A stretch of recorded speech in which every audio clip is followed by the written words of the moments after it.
Good morning, everyone. It's Marc de Bruin from Simplifying Life again. Last time I recorded a video on a good old Zoom and forgot to put my little click button on record in high definition. So the last video in this series was a little bit blurry, but here you go. I think I've learned now, so we should be good.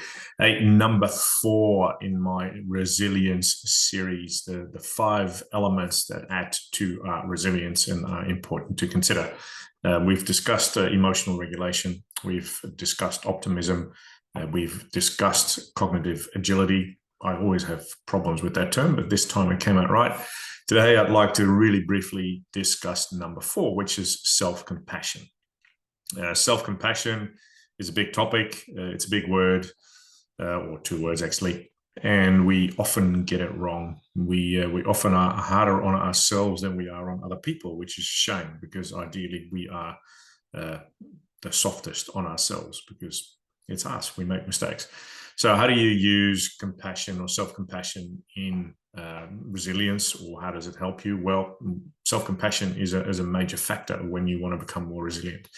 There's lots of research by famous people. One of my heroes is Kristin Neff. She's a psychology professor in the States.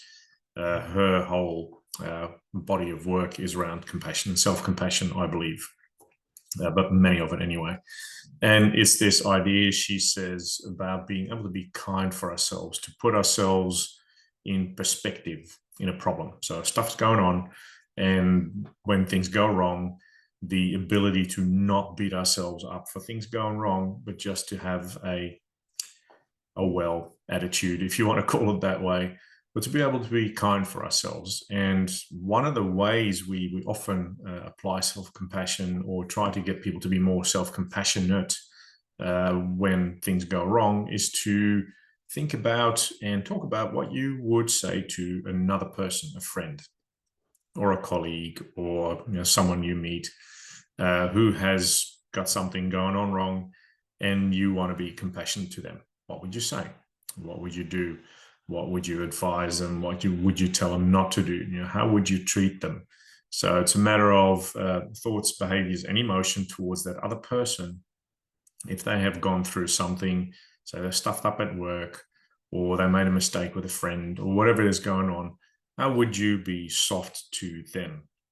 Now, the idea would be to flip that and to then apply the same techniques to yourself. Now, there's a lot to that. I'm very well aware of that one. Not the best at it. I'm my worst critic, my own worst critic, but I'm learning. And I think there is a lot to learn and a lot of benefits to be had in terms of becoming more resilient and actually being kinder to yourself in general, which is always a good idea. So if you want to know more about that, let me know. You, as usual, know where to find me. Find me on Facebook, find me on LinkedIn, send me an email, jump on my website, simplifyinglife.com.au, and I look forward to discussing that more with you. So keep in mind, there's one more, self-efficacy. That's number 5 in the resilience series. That will be coming up soon.